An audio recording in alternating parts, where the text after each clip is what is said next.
We have a wild story of a young woman from Lebanon that went to the bank. She hijacked the bank to get money out of the bank. Why? So she could get her sister treated. Okay, so her sister basically needed a brain operation. They had done a few operations before. They needed a third operation that cost them about $50,000. But because she had no access to funding, she went to the bank, hijacked the bank, and get the money. I think we need to find out about this. This is a very interesting story. And let's go. A 28-year-old Lebanese woman bursts into the bank branch with a gun in her hand. A brazen robbery that his accomplices filmed and then broadcast live on various social media platforms.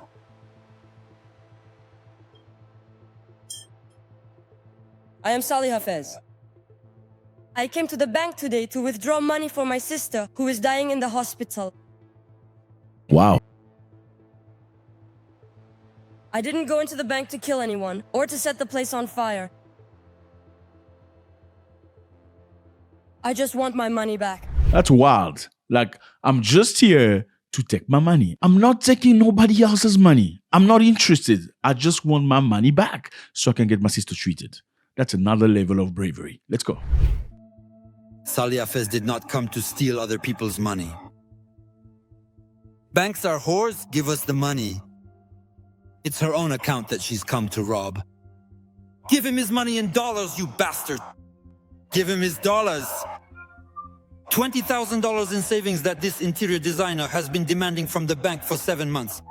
And that the latter, close to bankruptcy, refuses to give it to him. Don't shoot for God's sake. I want my 20,000. In this country, we have no choice but to do this. This money was not stolen.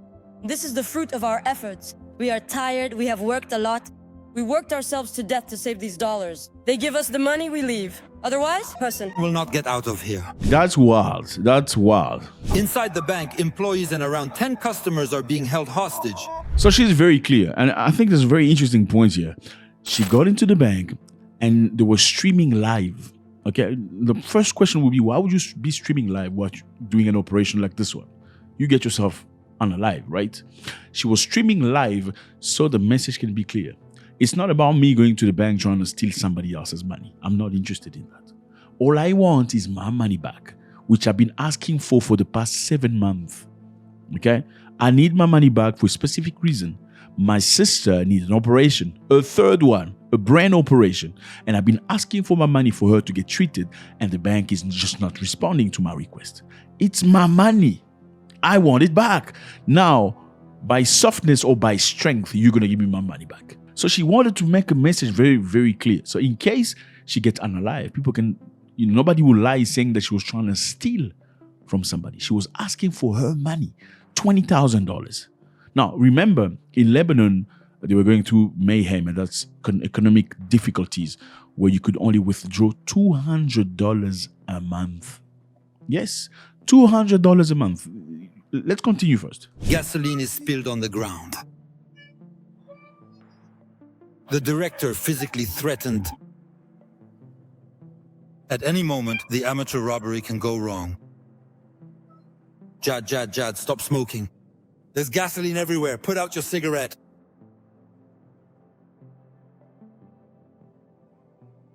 Come on now, come on. Okay, I get it. Calm down. 2 hours of chaos before the manager agreed to open the safe. Not $1 more, not $1 less.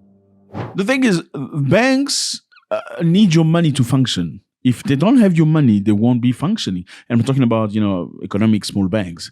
They need your money to function. What occurs is basically when you deposit your money at the bank, Mr. 2, Mr. 3, Mr. 4, Mr. 100 deposit money at the bank, they will lend the money at Mr. 106 because Mr. 106 want to open a business. And the interest the bank makes, and they give you the money back. And every month, on top of that, they take a percentage for holding an account for you. That's how the bank functions. So if everybody had to go to the bank on the very same day asking for their money back, the bank wouldn't have it because the money's not there. You know what I'm saying? That's why they made sure that you have a limit per day that you can withdraw. It's your money, But somebody has to tell you how much money you can access per day. And if you have more money than they want you to have, they can criminalize you, even if it's your money. Now, this is a very specific situation of a woman who needs her money for her sister's health. Let's go. Sully only wants what he deserves. Under pressure, the manager and employees count the dollars available in the cash register.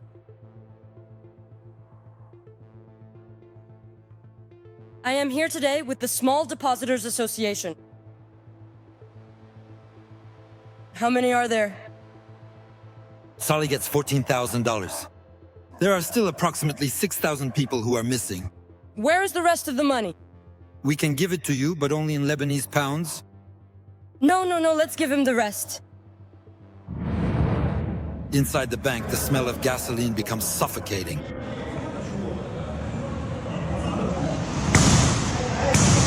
One of the desperate customers is frantically trying to escape through the incredibly strong bulletproof glass.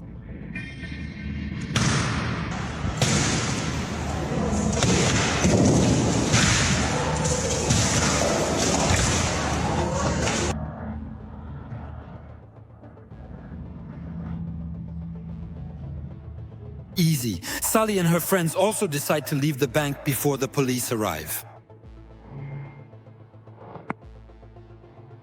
We only got a small part of the money.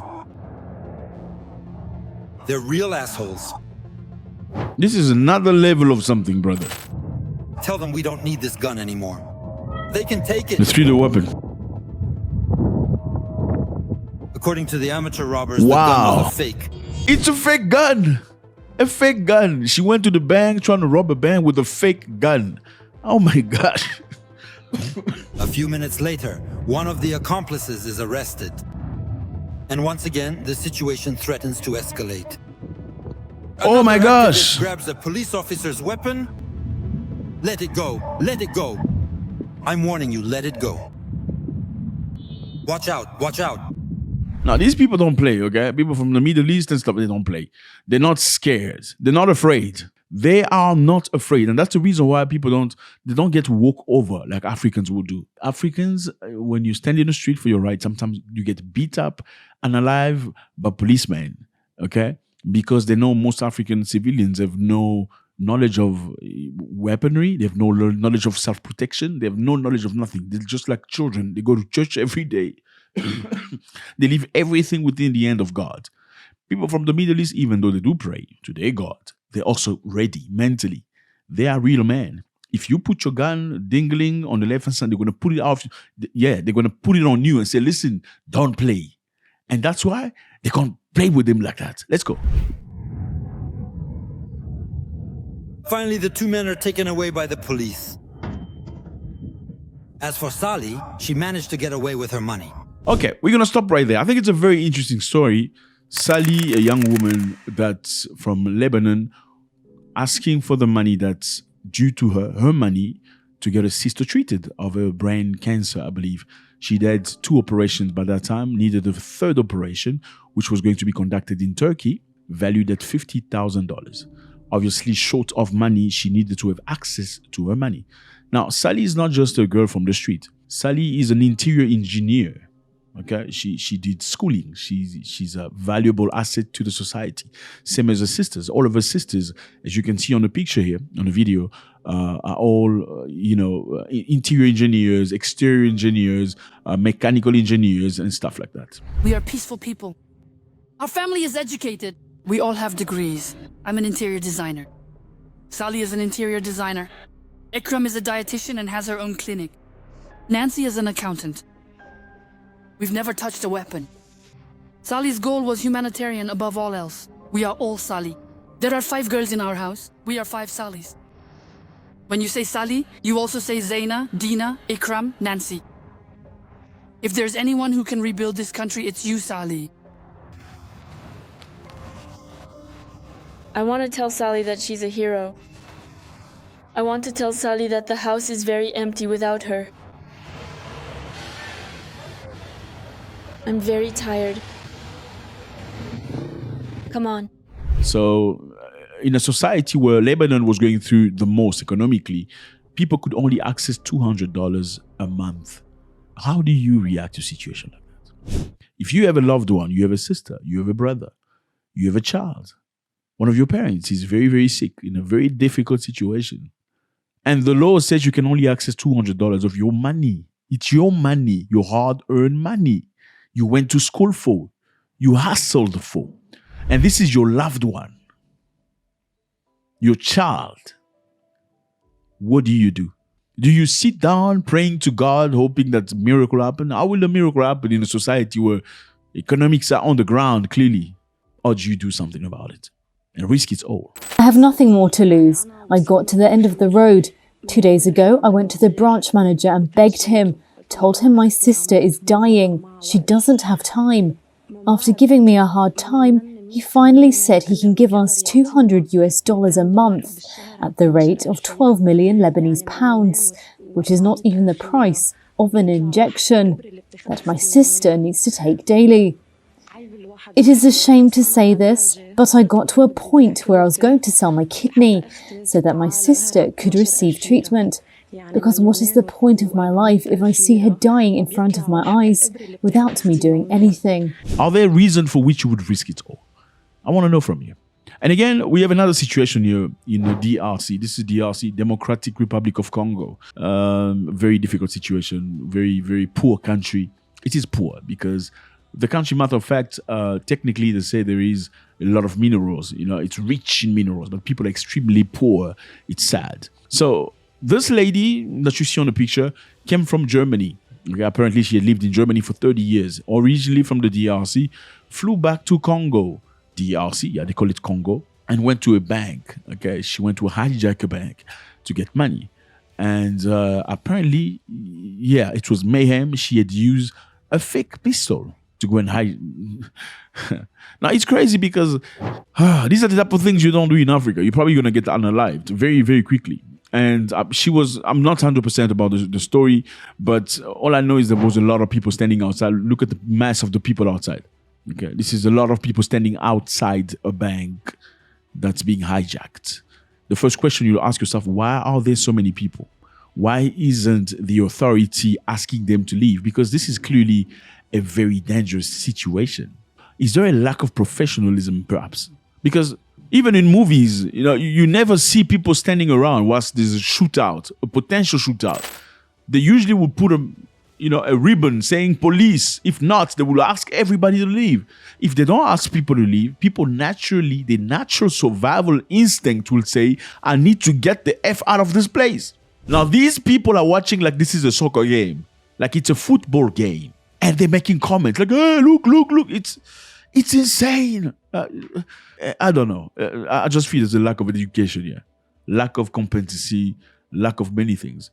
Number two, apparently this lady was apprehended, and some people suggest that she was abused because apparently there was reports, not sure about it, that they removed her clothes and stuff like that. And there are many questions asking, arresting somebody for doing something negative is one thing, makes 100%, logic, but removing her clothes for what? Why do you need to do that?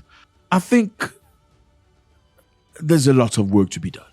You look at Lebanon, that woman technically, politically was wrong.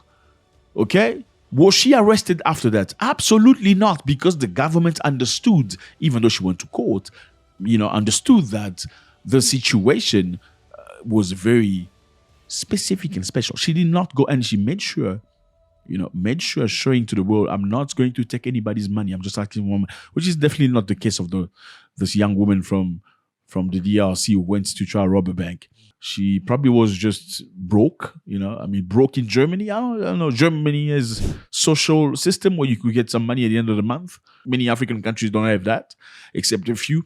Why would you go back to an African, a shithole country and go, yeah, it's a shithole country, sorry. Don't get triggered, okay? Shithole is shithole.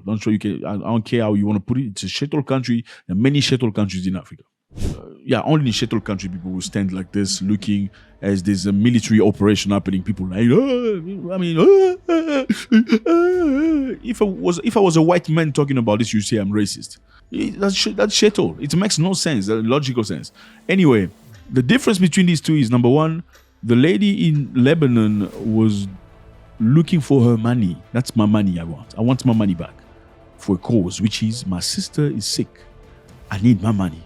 The other lady, I don't know, is she going through difficult time, mentally, psychologically? Sometimes people do things because they hurt psychologically. It makes no sense, because when you have a fake gun trying to hijack a bank in Africa, what are you thinking about? I would be more angry or angrier if she had the real gun. Like, her intention was, I'm going to shoot somebody should the person stop me. But this person has a fake gun. What's wrong? Maybe they should look at the mental disease are not believed in Africa, unfortunately. Many African countries don't believe that people have mental disease and problems. They just think you possessed by a demon, or you're just absolutely crazy. Let me know how you feel about this. Would you do the same for the first case? We're focusing on the first case, where you have a family member in trouble and you could do something. This is your money. Would you do the same for your child? Would you act? Let me know how you feel about this. God bless.